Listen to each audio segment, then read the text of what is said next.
I'll do it, and I hope it enlivens rather than detracts from my talk. So, in Central Asia, 2014 marks the end of an era which began in 2001. And this was in the era of active U.S. military involvement in Afghanistan and Central Asia. This period, which is going to be 13 years by the time the U.S. withdraws from Afghanistan, with the exception of some residual forces, which might be kind of large, but for the most part, the U.S. will be out of Afghanistan.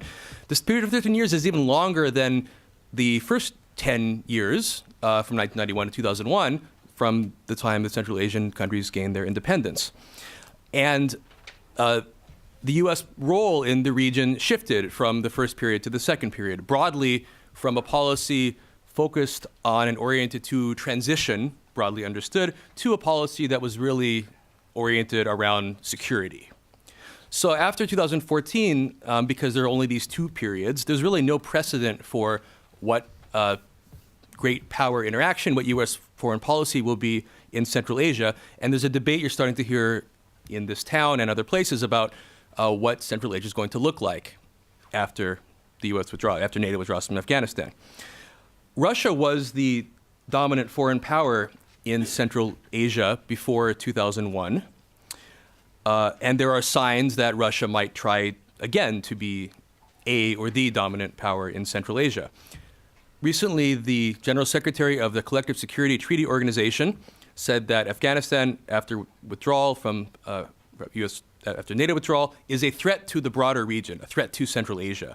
And there's a narrative out there coming from the Russian government and other places that after 2014 there will be spillover, something bad going from Afghanistan northward to Central Asia. Therefore, the Central Asian states are in need of protection, and therefore Russia has to be there to provide some security. On the ground, Russia already has bases in Tajikistan and Kyrgyzstan and Armenia. Russia is involved in a project called the Eurasian Union. The first part is the Eurasian Customs Union, which already involves Kazakhstan and Belarus. And there are plans for a Eurasian Economic Union, which would involve further integration, political integration, beginning in 2015. But what does all this really amount to? Is Russia really committed to collective security in Central Asia? Is Russia seeking to assert its hegemonic interests? And does any of this threaten U.S. interests? So I'll try to answer some of these questions. To start with, there's an assumption that after U.S. withdraws from Afghanistan, that its influence in Central Asia will decline. But I think this is not true. It was already low to begin with. So the Northern Distribution Network, this is the network of transit links that the U.S. used to ship material and equipment into Afghanistan, and now it's being used to send those out of Afghanistan. Even though the U.S. had cooperation from Central Asian governments and Russia, the influence on this military dimension did not translate into influence in other areas. For example, it did not imply any kind of security guarantee for Central Asian leaders, and there were two revolutions in Kyrgyzstan during the time the U.S. had a base there. It did not translate into influence over democracy or human rights. Most of these countries either stayed as authoritarian as they were before or backslid during that period. Did not translate into greater privileges for American companies in the region, and it didn't even translate into favorable propaganda from host country media. And in fact, the U.S. got a lot of negative press, especially after 2005 when Russia started pressing the U.S. to close down one of its bases. So on the contrary, not only has the U.S. not been a guarantor of regime stability, the rents, the large payments that America was making to Central Asian governments for their cooperation may have helped them strengthen their authoritarian regimes. And American dependence on the Northern Distribution Network may have even decreased leverage over regime practices because these countries understand how important the network is and the base in Kyrgyzstan is to the American security. So despite what I argue is relatively weak American influence in Central Asia, Russia has perceived that the U.S. Military presence has also given it a foothold over other Central Asian interests. Russia has more of a sort of zero-sum great game perspective when it comes to cooperation or competition with the United States and with China. One exception here is policy toward Afghanistan, where Russia recognizes that it has common interests with the U.S. in fighting terrorism and drug transiting and general instability. The recent narrative about this so-called spillover may end up being a pretext for greater Russian involvement in Central Asia, and we're probably going to hear more about it. But Russian interest in having more influence in Central Asia is not a new thing. And if you recall back in 2005, after Kyrgyzstan's revolution, Russia put a lot of pressure on Kyrgyzstan to close down the U.S. Transit Center. Back then it was a base at Manas. In 2010, Russia began the customs union with at least one Central Asian country. So Russia has been trying to perhaps claw its way back in, perhaps regain the influence that it had but lost for a while. And it didn't just start as the U.S. announced its withdrawal. I think it's important for the U.S. to recognize that the Central Asian countries have common interests with Russia, and the U.S. also has interest in accommodating certain Russian demands or even Russian larks. And that's because there are forces that draw the two regions together, for better or worse, based on geographic realities, economic ties, and cultural affinities. And Russian influence does not necessarily make Central Asian states satellites or a colony of Russia or restore the Soviet Union. In fact, Russia can provide many needed benefits to Central Asia that could also be in American interest. So, skip the point. Okay, now we'll go on. So what is Russia to Central Asia? First, it is a market for goods that Central Asian countries either produce or import from China and export into Russia. Russia is still one of the top buyers of Central Asian exports, first or second among every Central Asian country. Russia also acts as a release valve for Central Asian economies through labor migration. 2 million Uzbeks, 1 million Tajiks, 500,000 Kyrgyz work in Russia today, and they send home $9 billion worth of remittances that constitute 45% of Tajikistan's total GDP, at least the official GDP, and 29% of Kyrgyzstan's GDP. Russia also acts as a rival buyer of Central Asian energy, a rival to China. China pays a higher price than it normally would for oil and gas from Turkmenistan and Kazakhstan, thanks to Russia as a potential rival bidder. And then here's a part which is either overlooked or possibly controversial, which is that unlike in the Caucasus, where cultural and linguistic ties have withered vis-a-vis Russia, in Central Asia, a lot of these ties have remained and endured even to the next generation, the generation that doesn't remember the Soviet Union. Today in Central Asia, you will find that young people in most parts of most Central Asian countries are still learning Russian at a fairly young age. They watch Russian television, they listen to Russian music and watch Russian movies and drink Russian beer and vodka. They watch Russian news, which even though it's state-run and reflects the Kremlin's point of view, is far better quality than domestic news. The local media in Central Asia isolates people. And if they only have access to that, if they don't speak Russian, then they will be essentially cut off from the rest of the world. Russian television gives Central Asians access to international events and culture. So Russian soft power is a very real thing. Not the kind of soft power that Jill Doherty was talking about before, something which is a deliberate, concerted effort that requires expenditure of time and money. Here, Russian soft power is a natural legacy of old ties that were established in the Soviet era, but are not resented by Central Asian countries. There's no anti-colonial backlash. Instead, there's a recognition that geography has stuck these countries together for better or worse. What is Central Asia to Russia? And this is a more complicated question. And I think the Russian government itself is not exactly sure what Central Asia means to it. From a Russian zero-sum perspective, the U.S. military, the United States, was balancing against Russia during the period from 2001 up until today.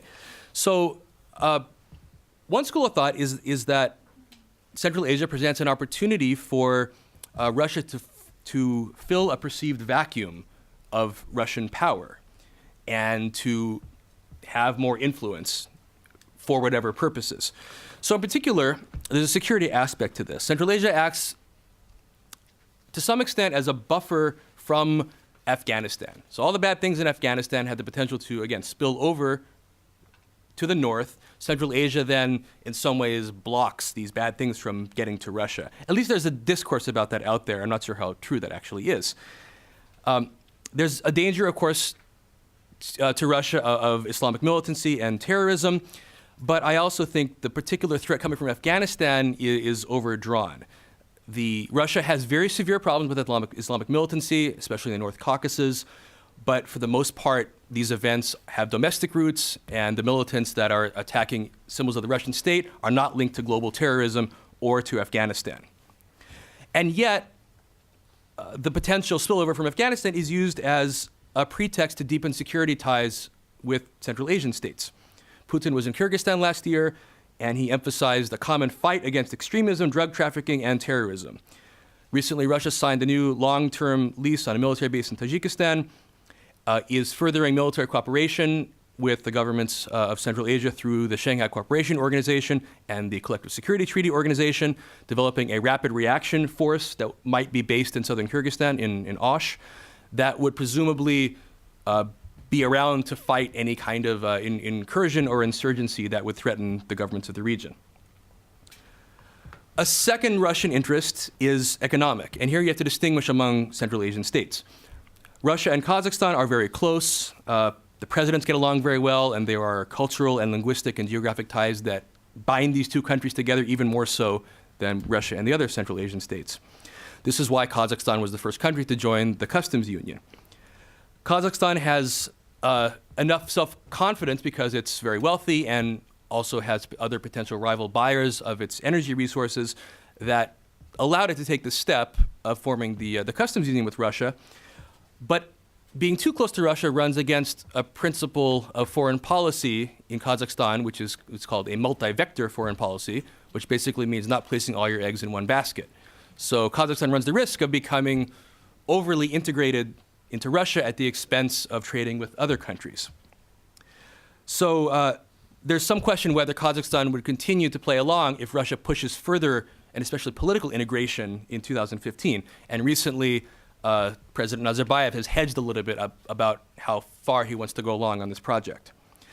Russia is at the same time courting some smaller, weaker Central Asian states, Kyrgyzstan and Tajikistan in particular, that can't function very well without external aid, and so in a sense they're kind of prime pickings for Russia if it wants to have more countries along for the ride in whatever its project is.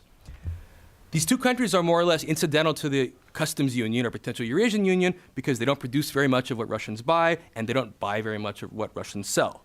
They have very small markets, so the benefits are low. Uzbekistan is a somewhat different story. Uzbekistan has cooperated very closely with the United States on the Northern Distribution Network in the last few years, has therefore distanced itself a bit from Russia and doesn't like anything that involves opening its borders to greater trade that runs against official Uzbek economic policy. Some have seen, therefore, sort of new blocks of Russia with Kyrgyzstan and Tajikistan on one hand, and America and Uzbekistan on the other. Patron-client relationships that are somewhat reminiscent of Cold War clientelist politics.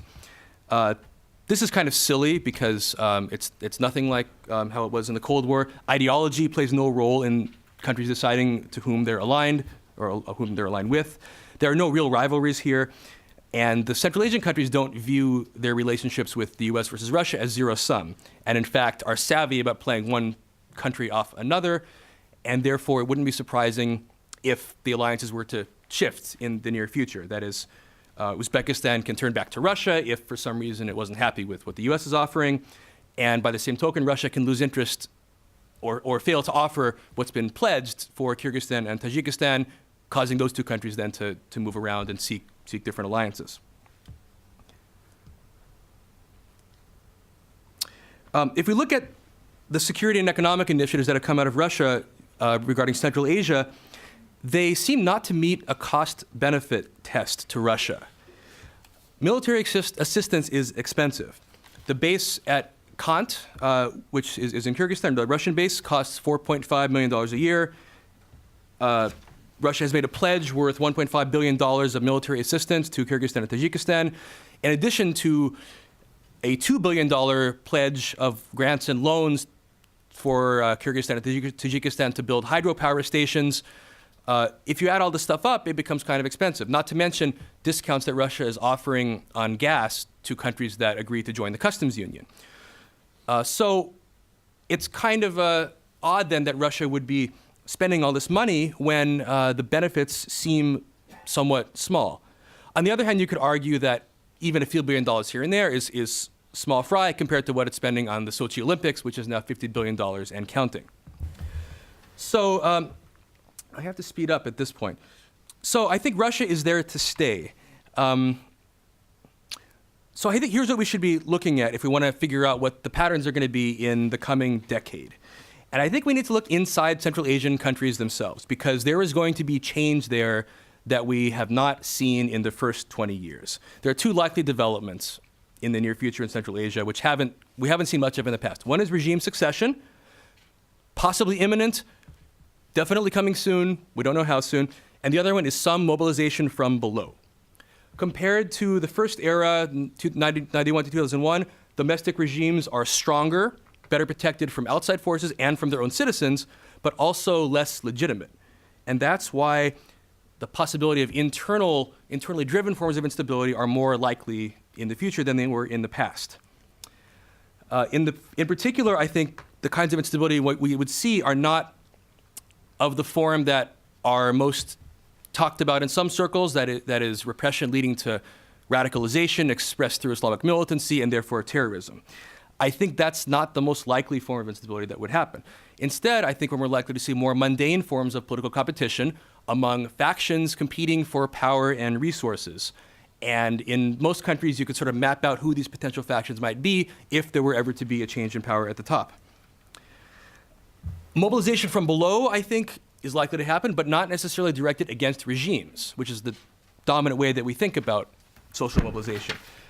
It's just as likely that frustration of citizens can be directed against other groups in society whom people scapegoat for their problems. Regimes are very good at diverting problems directed at themselves and deflect them onto weaker parties.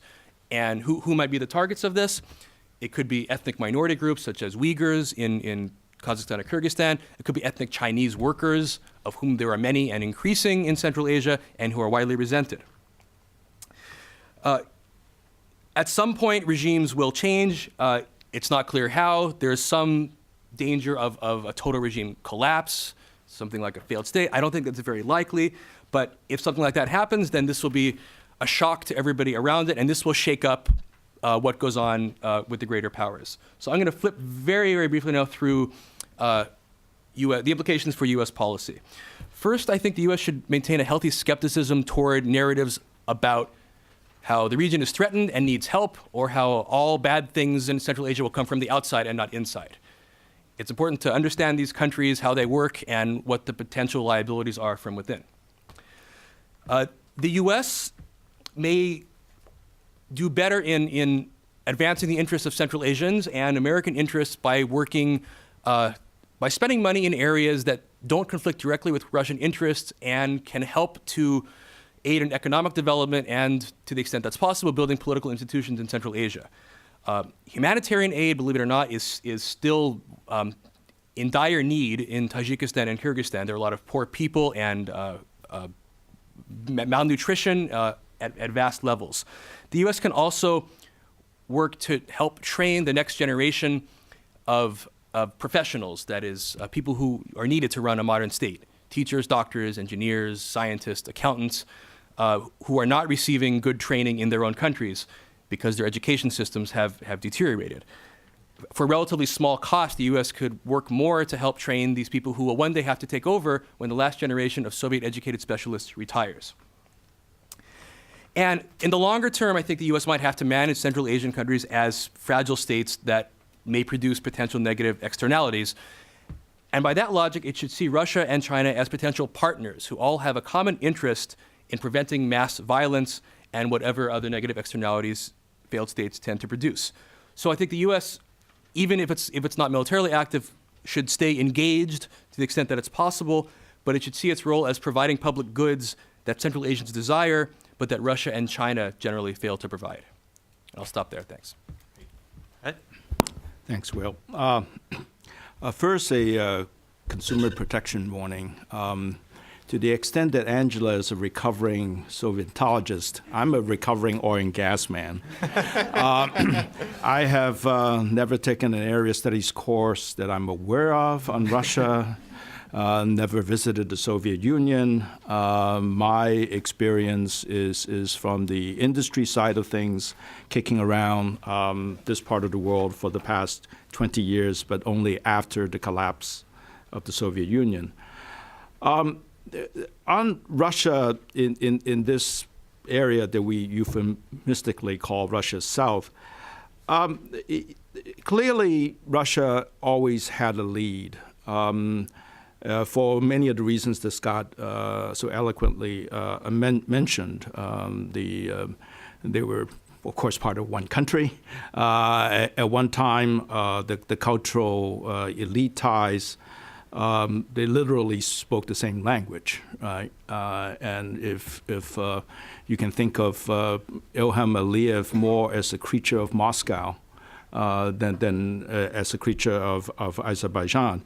But this was also true in oil and gas terms, because not only did the Soviet specialists, mostly Russian, discover and developed most of the Central Asian oil and gas assets during Soviet times, but all the infrastructure, all the pipelines, for example, went through European Russia to market.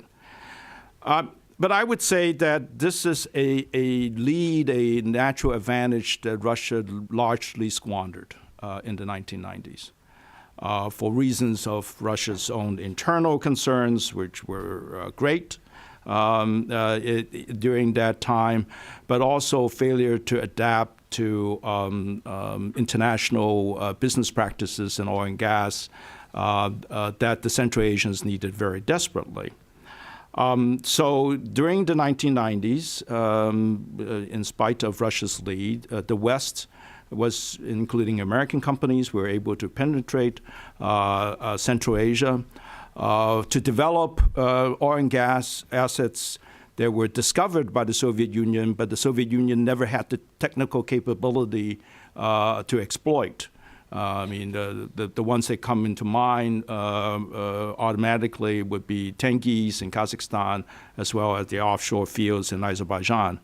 It was a great deal for the Western oil companies because, you know, the highest risk in this business is exploration. So you remove the exploration risk, and what you have are development risks, but are much easier to handle.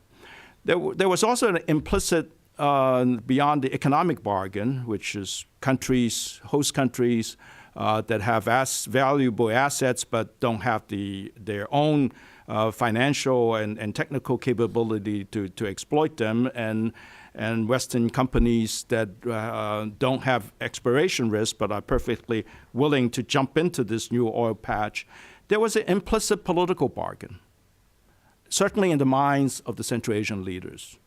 When Chevron signed the Tengiz Foundation Agreement on May 8th, 1992, for some reason I remember that, it was the day before, it was at Blair House, first of all, and it was the day before Nazarbayev met with President George H.W. Bush for the first time as president of a sovereign country. Now, was that a coincidence? I don't think so. When Haidar Aliyev put together the AIOC consortium, it was almost like he said, I need an American, I need a Norwegian, a Brit, a Italian, and kind of a United Nations flag on the assumption that if I give the West something economically, maybe they will have an investment in helping maintain my political sovereignty in the long run. So for the elites in Central Asia, not only was it a pure economic bargain, but it was also diversification of their political alliances. And by definition, that means away from Russia, right? Because Russia was the primary country for all that time. Now, since the 1990s, and I don't have any idea what Andy Cutchin said this morning, since CSIS can only afford to have one of us away at the same time. But I would say certainly in this century, China has been on a long march in Central Asia. I happened to work in Beijing at the time of the collapse of the Soviet Union. And it caught the Chinese by surprise, even though they were forewarned with Ceausescu's fall the winter before. And it took them a while to get their act together to figure out what they want to do with this, the fact that Central Asia is now a collection of independent countries. But they are very much on the long march now. Chinese companies produce approximately 30% of the oil from out of Kazakhstan. Chinese company CNPC has the only onshore concession in Turkmenistan. They have built pipelines out of both Kazakhstan and Turkmenistan to feed directly into the Chinese market, just as the West has built pipelines, whether it's the Caspian Pipeline Consortium or the Baku-Tbilisi-Ceyhan, Baku-Supsa, the South Caucasus gas pipeline. They are no longer controlled by Transneft or Gazprom. There is this creation of the Shanghai Cooperation Organization, which in Chinese terms, I would say, is an instrument for Chinese economic penetration under the cover of Russian political blessing. Now, when I say that to my Chinese friends when I go visit, they don't agree with me. They don't disagree with me either. But and if Russia really wants Tajikistan and Kyrgyzstan to be part of the customs union, let them have them. Because why would you want Tajikistan and Kyrgyzstan if you're looking at it from the Chinese point of view? So Russian influence in oil and gas, at least in this region, has not only been eroded by Western actions in the 1990s, but now by Chinese. Very active program. But not only the Chinese, right? I mean, we're really looking south from Central Asia. You end up in India. I've been spending quite a bit of time in New Delhi recently. The Indians are always feeling that they're one step or maybe a few more steps behind the Chinese everywhere they go, including in the oil and gas patch. And that's certainly true of Central Asia. You will have noticed ONGC offering to buy ConocoPhillips' share in Kashagan, which is the largest oil field discovered in the world in the last 30, 35 years. Just like the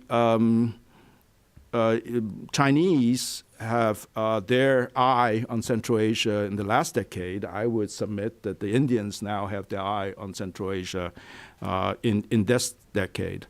And this is how you should view a project like the Turkmenistan, Afghanistan, Pakistan, India pipeline.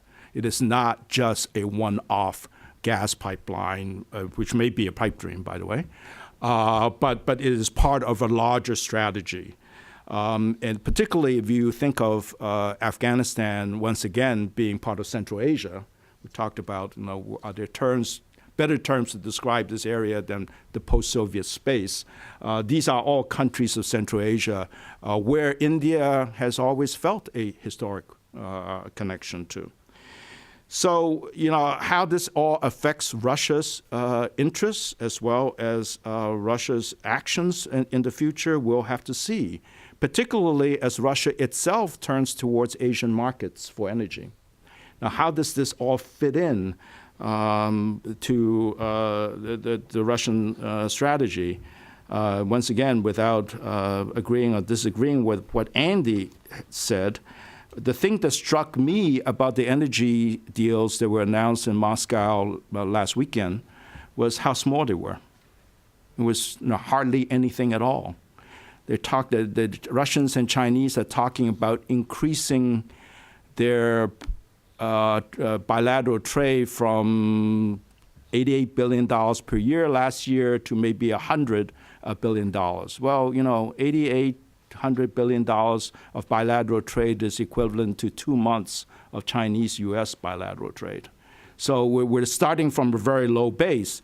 If Mr. Sechin really wants to export more oil to China at the volumes that he's talking about, part of it will have to go through Kazakhstan on the pipeline the Chinese built from Kazakhstan, which is very ironic because Russia has really, as I said, not only squandered its lead in Central Asia, but has allowed the Chinese, through neglect as much as anything, to have built these pipeline connections to Central Asia, with which they will have to compete for the Chinese market. So I would say that the Russian influence, it is very much of a multi-vector world in Central Asia now. That must sound a lot better in Russian than in English. But it's not just the West. It's not just the Chinese. There are many more, including Gulf Arabs, who are in the game in Central Asia now in a way that would have been hard to imagine 20 years ago. Thank you. Thanks so much, Ed. Gene. Oh, thanks. Well, the advantage of going last is that most things that I meant to say have been said more eloquently by my fellow panelists. I will very briefly go through the laundry lists of what I see are the really shared interests that ensure, in my view, that Russia will continue to be a major presence in Central Asia beyond 2014, well beyond 2014. And Scott, perhaps there's some tension here between what Scott and I are saying and what Ed is saying, but I will look beyond the energy sector. But Scott has pointed out that Russia is bound to remain an important player, and I totally agree with his assessment, looking well beyond 2014. And this is a function of, as I see it, really their strategic interests, geography, and more tangible economic interests that the two partners, so to speak, taking Central Asia as one partner, have in common. Clearly, there's no need to repeat the number of times that Russian leaders have stated their interest in the immediate surroundings, including Central Asia as the special sphere of influence and interests. And that very clearly remains the major direction of President Putin's foreign policy in his third term, I guess we counted. One thing that I'd like to stress here, that there's one important area where Central Asian regimes and Russia both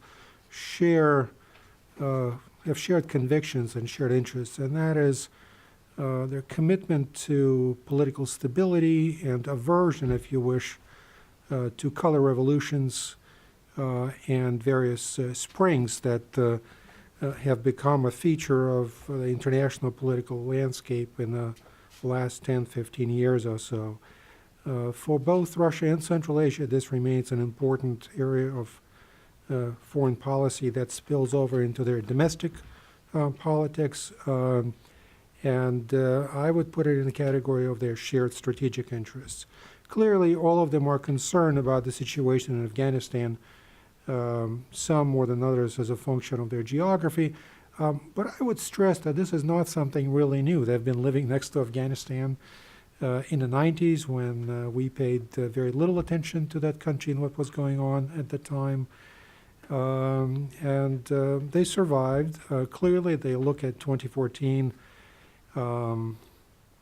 as an important turning point, but this is not a dire emergency, not necessarily cause for alarm, I would say.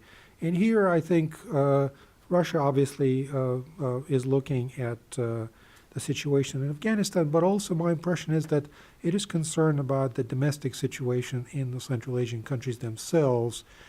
None of them really is a paragon of stability, I suppose, if I may coin the term.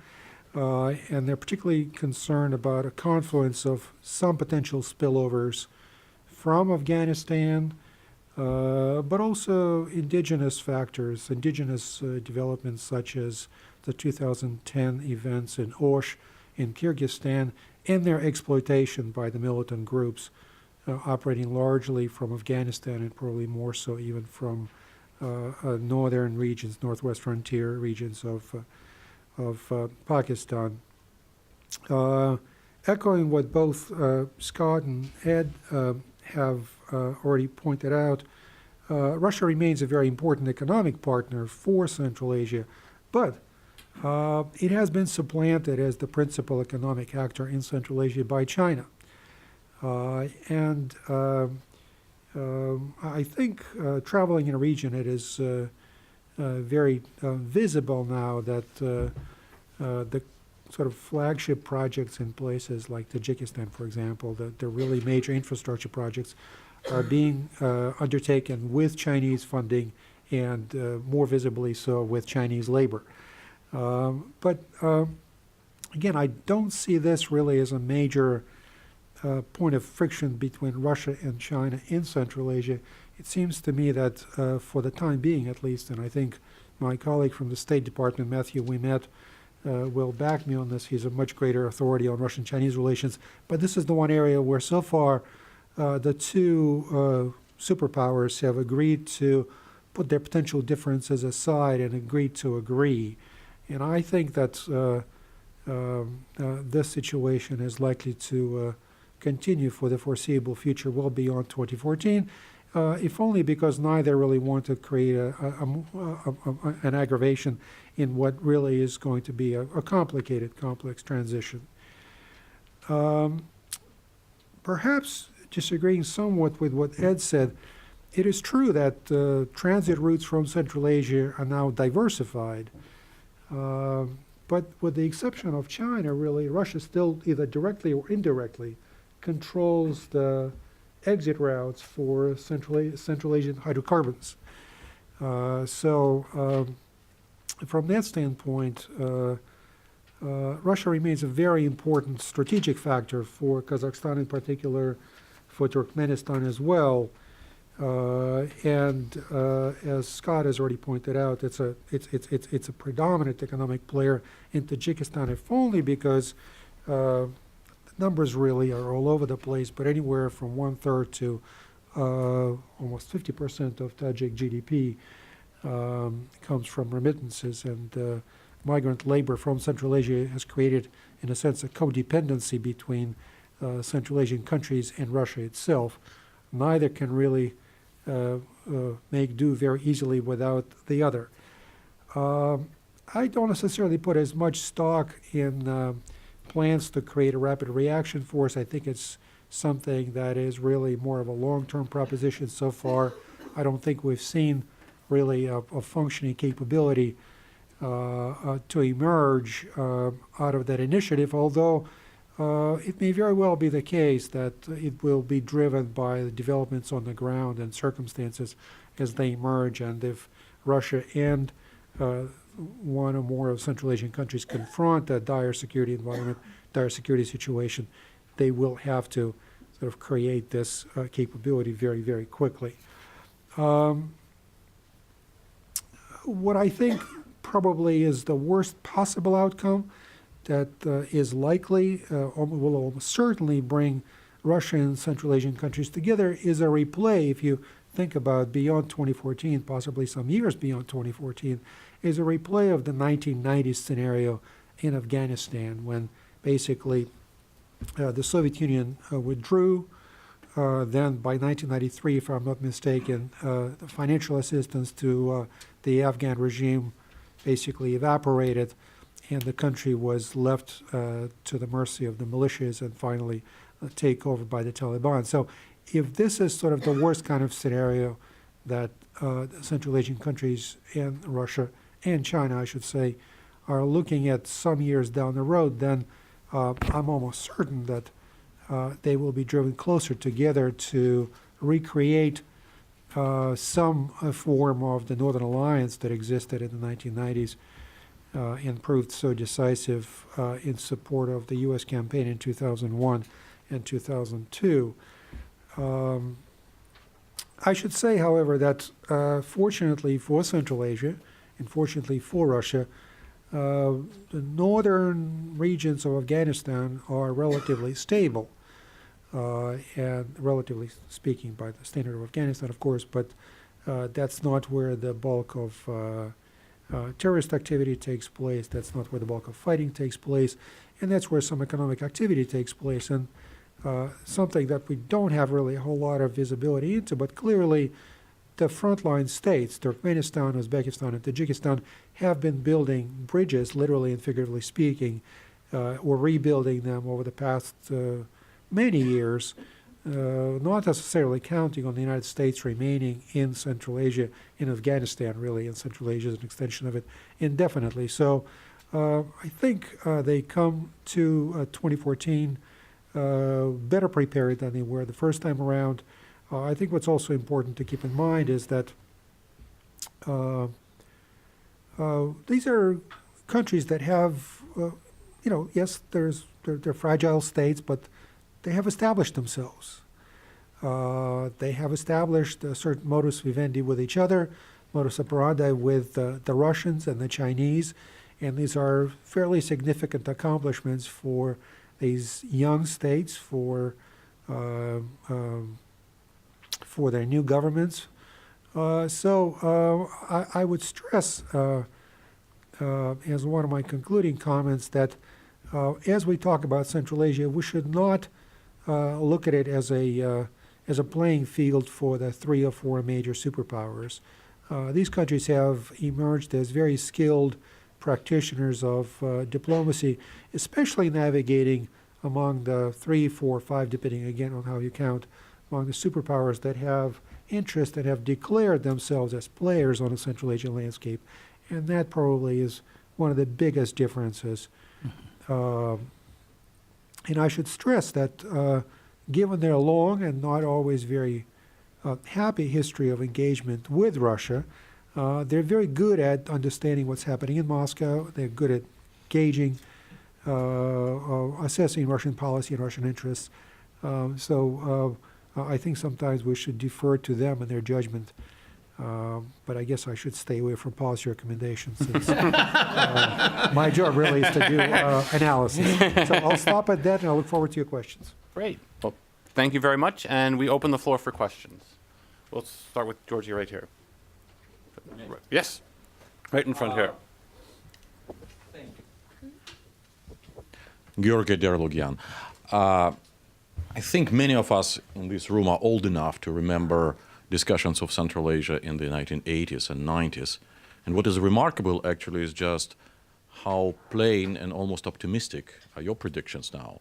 That nobody mentioned Turkey, nobody mentioned Iran, right, if I'm correct. Nobody mentioned demographics, nobody mentioned environmental catastrophe. So all these catastrophic predictions from the past seem gone. So am I right in this sense, and what did change really, if it did? Mm-hmm. Anyone want to take on that question? Well, Is there just a rosy scenario here, or do we still have problems? Well, I think all of these countries have major problems, and I think Scott has very eloquently described some of them. And clearly, the 2014 transition represents a challenge. But what has changed is, the passage of time. I think we're older, hopefully wiser. I think we have learned from the last 20 years. They have learned in 1991, 1992, as they were beginning to establish themselves. It was a very, very new and unpredictable experience for all of us, including them. And I think they've proven themselves, some better than others. So nobody, I think, is denying the problems that they have. Environment, yes. Demographics, yes. what we used to call in the 90s, I don't know if we still call it sustainable development, yes. Geopolitics, yes. But, so far so good. So, again, past performance is not a guarantee of future results, as they say in financial documents, but, maybe a measure of some correction on our part. So it's very rare, actually, that after hearing me talk about Central Asia, somebody would call me optimistic. And if I came across that way, I'm sorry. So look, I think the best that can be said is that things aren't worse than they have been. So as Jean mentioned, they've built relatively strong, stable states.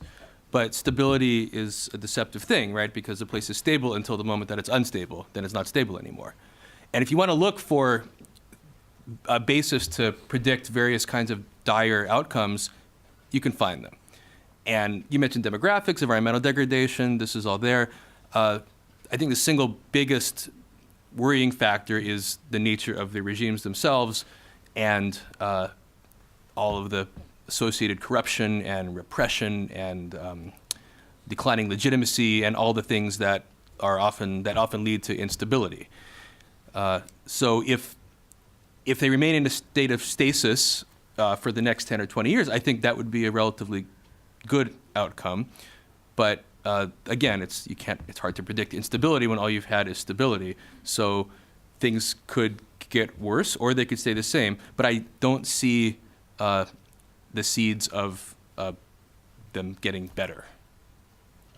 Edwin, one comment. I'm going to stick within my competence, but I will touch upon the four-letter word that you mentioned, that we're no longer allowed in Washington to speak in any positive light, and that is Iran. I don't think from the point of view of the Central Asian countries, Iran's a problem. Iran's an opportunity. It's certainly in oil and gas. I think they understand better than we do, perhaps, that Iran is part of the region. Iran is a literal state of the Caspian. It's a country that they have to deal with in some fashion. I think we can understand why the last set of meetings happened in Almaty, for example, in that way. So it always makes me uncomfortable when Jean disagrees with me. But I would say that he's right that Russia remains a very important exit point, but it used to be the sole exit point. And when we talk about exit points for oil and gas out of the Caspian region, Iran is in the mix. So there's pipelines from Turkmenistan to Iran.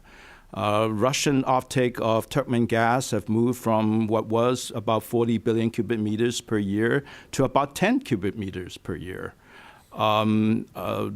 The Chinese offtake has grown from nothing to about 20 billion cubic meters per year, slated to go to 65 billion cubic meters, higher than the volume of gas that Russia has ever taken out of Turkmenistan.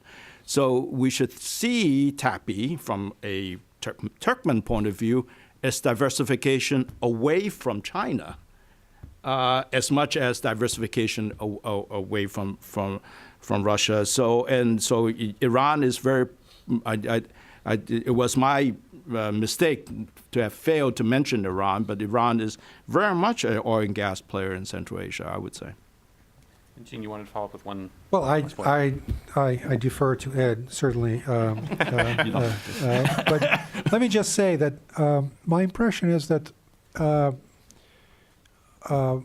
yes, Iran represents, it's part of the mix. It's not a problem for Central Asia.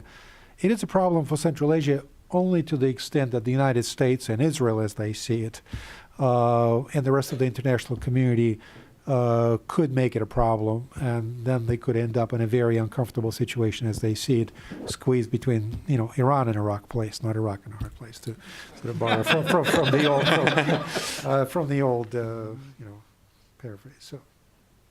Right here? Mm-hmm. Hi, thank you. I'm Mindy Reiser. I'm a sociologist, and I've worked in Central Asia and the Caucasus. For Scott, I thought you made some very salient points.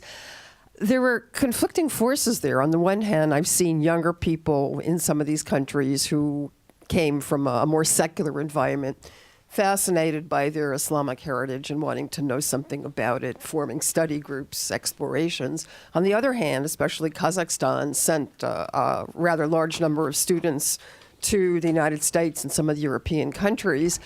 And I'm wondering how you see Islam playing out in the future, and how that might impact some of the thoughts in those folks in Russia who look at these things.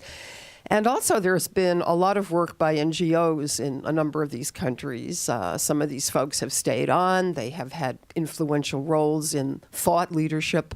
And I wonder how you see these various forces playing out. Yeah, go ahead. So I agree. I think young people today are trying to discover or rediscover various kinds of identities, and religion is certainly one of them. And a lot of young people and a lot of middle-aged and older people are also being more expressive about religion. This is not on its face a worrying thing, and it shouldn't be. And it doesn't come at the expense of also being interested in America or using the internet or trying to self-educate. And I think its political implications are uncertain. Central Asia, as opposed to many other states in the Muslim world, does not have a tradition of politicized Islam, and there are some alarmists that tend to focus on groups rather than look at the region as a whole and see those groups as alarming. But I think the evidence is weak to argue that politicized Islamic groups are actually going to make a big impact on Central Asian politics in the future. Or at least I think the burden of proof lies on the people who are making that argument, because to this point I think there's a lot of claims about the threat of radical Islam from Central Asian governments, and there are some people in this town that are kind of complicit in furthering that narrative, but I think on the whole that's an exaggerated threat.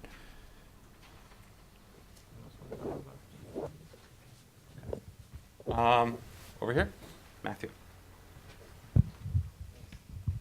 Matthew Wilmette, Department of State.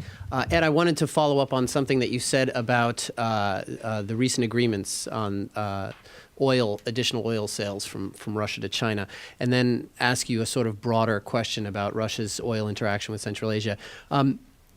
I can't remember if it was Transneft or Rosneft that going into the meetings had said that they're not at all excited about the idea of using Kazakhstan as a transit point and doing swaps for the provision of additional oil to China. They feel that this basically carries all kinds of additional costs that makes it unprofitable for them to do this. But you seem convinced that they have to do that, I think is what you said, if they're going to expand it. If they're physically going to move the volume of oil. And so my question was simply, are there, I think, suggestions have been made of running more oil through the Daqing pipeline, as well as sending it by ship from the Far East to China. Do those not strike you as viable alternatives? And then the broader question is, what is the importance of Central Asia to the Russian oil industry now? There was a perception years ago that Russia and China were competing for access to the oil resources in Central Asia, and yet now it seems that Russia and Central Asia are actually competing between one another for the Chinese markets. The first part, which is the announcements that we heard last week. Well, first of all, just to expand a little bit, it really was very little that was announced. $2 billion loan from the Chinese Development Bank, as opposed to $25 billion a few years ago for funding to complete ESPO that was lent to both Rosneft and Transneft. $2 billion almost sound like, and then the Chinese president went to Tanzania and announced a $10 billion deal on building a port in Tanzania. So what struck you was, the dog didn't bark, or didn't bark very loudly, at least. In spite of the headlines that you see in Western papers like the Financial Times. It interests me that when you read the Chinese press, they focus mainly on the oil. And you read the Russian press, they focus mainly on the gas deal. And both are pretty far away in terms of the volumes that are being talked about for really very basic industry economic reasons. Siberia is really far away, and that's where the big oil and gas deposits are. You don't have the full pipeline capacity yet, certainly none for gas. That would have to be built at great expense, long distance. And it's really hard to beat the economics of sending oil and gas west through existing pipelines to Western Europe. So Russia has a strategic choice to make of saying demand is going down in Europe because of the current economic situation. There may be more shale gas availability, sort of from their point of view, ruining the North Atlantic market. Demand is booming, growing in China, so that's the market of the future. You want to get there, but it costs a lot of money to get there at the expense of what industry people would say net back to wellhead, which is that you have to send something a great distance to get to market, and they pay you more or less the same amount, then the producer loses. And so, yes, this may come, and Russia has a very good track record of doing economically suboptimal projects. And for strategic geopolitical reasons, they can choose, they have the capability to choose to do that, but it won't happen overnight. It would take time. The oil from Western Siberia going into the Kazakhstan pipeline is not new. It's happened before. The question is, where can you expand the volumes to meet the, I can't remember the number now, basically more or less doubling the volume of oil being sold to China before you can build your own physical infrastructure. You're right that we used to think of Russian interests in Central Asian oil differently, because we used to think that underinvestment in Russia means that getting Central Asian oil into the Russian system is a cheap way of supplementing supply to the West. I don't think that that's the case anymore, which is why Turkmen gas offtake is so low. I think Russia has made a strategic choice, at least up until recently, that if Central Asian oil and gas is going to go to market, better it go east than go west. So you notice that the Russians helped the Chinese build the pipeline through Central Asia. Actually, Russian contractors were involved in that project. But what I don't know, which is kind of how I ended my opening remarks, is as Russia turns east and no longer look at Europe as its most important market, what does that then Central Asian oil and gas mean for Russia? Wouldn't you want to suck up some of that Russian supply, Central Asian supply?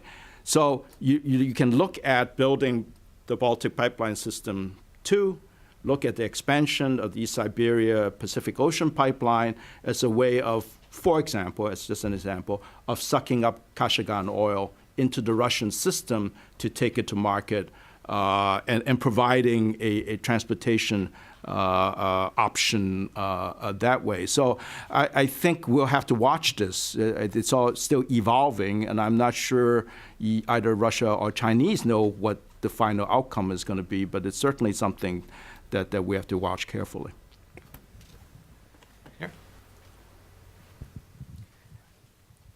I would like to ask a question regarding, would you agree that the region consists of different countries, and consequently, we cannot generalize the approach?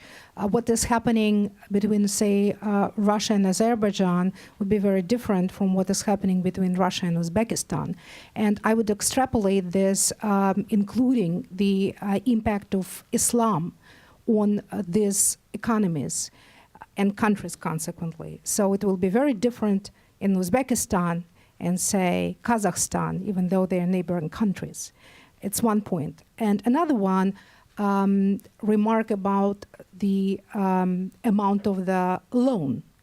Actually, interestingly, lately, Russia is not very prone to getting credits. So it's not necessarily how much China decided to extend as a loan, but actually investment is a different story. They invite investment, but when it comes to loans, they treat them differently. There was a period of time when the World Bank, loan was a blessing. But then it turned into a period of time when World Bank was very interested in extending loans, but Russia would not take them because the terms of the loan were not satisfactory and very accommodating for Russia. So these are quick points that I would like to make and address the panel with a question that Eurasia is not really a homogenic region. We'll do the first question on diversity, and then we'll take up loans. Is that okay? Comments on diversity? I agree. I also agree. You have to look at each country separately. It also raises an interesting question, though, about how we conceptualize regions, which refers back to the last panel. So it's hard to know what to call the post-Soviet states, or whatever they're called. Central Asia has the same problem, because Central Asia can fit with its former post-Soviet countries, or with other Muslim countries, or is it part of Asia? The State Department has one view of the region, having severed it from its former Soviet compatriots and stuck it with other South Asian countries. The Pentagon looks at the region differently and puts it together with the Middle East. And for the most part, in academia, it's still with other post-communist countries. You can study Turkmenistan the same way as you can study the Czech Republic, although to some extent the Czech Republic is also in the EU, so it falls into both categories. Anyway, just another unresolvable issue I thought I'd bring to the discussion. Move to the second question. Move to loans. You may be right about loans versus investment. All I would say is that that hasn't been true in the past. That the Russian preference was definitely for loans, because allowing investments in by Western or Chinese companies, for that matter, implies losing some control. Because when you have an investor, they want to see how their money is spent. A loan, you just have to repay the loan. The fact that you lose the money, no one really cares as long as you repay the loan. The Chinese have been trying to invest in Russia oil and gas patch for a long time and has failed. I remember when one of the early privatization deals in the 1990s, the Chinese delegation arrived at the airport and was carjacked so that they couldn't arrive at the place for the tender. So I mean, I don't make these things up. I think, but you may be right for the future because Rosneft really needs the money. I mean, it's got big appetite. With the TNK deal, they need other people to invest the money with them. So actually the most interesting part of the Chinese announcement, Russian announcement last weekend, was this 8 or so deals, both onshore and offshore, that was discussed for joint development. And that would be an investment rather than a loan. We hadn't seen that being very successful in the past. But no, times may be changing, and you may absolutely be right. We had a hand in the back. Richard White's Hudson Institute. What is the status of the Shanghai Cooperation Organization and the Collective Security Treaty Organization? They've both been undergoing a mini revival. We talked a little bit about the rapid reaction force, but I wasn't curious. I haven't heard much about them in maybe past 6 months, past year, so I wasn't curious where they are in terms of evolution.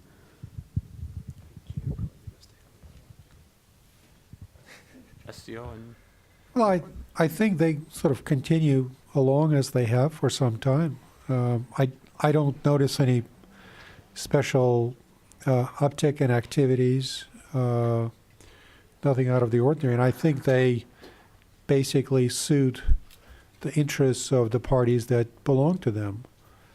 I think. They were going to prepare for NATO's withdrawal from Afghanistan by taking, increasing their crisis reaction response to the capabilities and so on. Well, I'm sure they're doing something. The announcement about the rapid reaction force and all, I think that reflects a certain, desire to be prepared. As far as tangible results, I think that remains to be seen. But I think they're not unique among international organizations that continue along until they're confronted with a crisis. I think we've seen that elsewhere too in other international organizations. So I think they are sort of they're all around multi-vector. It's a multi-vector convenience, if I may coin a term. Right here? I was just wondering if you could tell us if there's been any investment in time and or money. Oh, thanks. If there's been any investment either by the government or by the oil and gas industry themselves into renewable energies, similarly to the U.S. or Saudi Arabia, or do you know?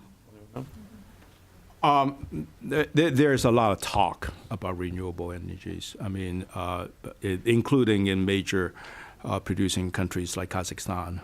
There's certainly a lot of talk about it. Renewable energy everywhere requires huge government subsidies right now, at least. So there's a big economic hurdle to jump over. So I think there's more talk than action for the time being. Renewable energy does not include hydroelectric power, right? It does actually. So, Yeah. well, they have ambitions, certainly, for example, in Tajikistan, that are quite contentious because of the implications for water-consuming countries, one in particular, Uzbekistan, downstream. But you probably talked about this earlier. So, and of course, they can't afford to do it on their own. So they'll need the additional resources to come from somewhere. I just want to ask a question about the customs union and the Eurasian Union, all the debates around it, because obviously the political motivation is quite clear from Putin's standpoint.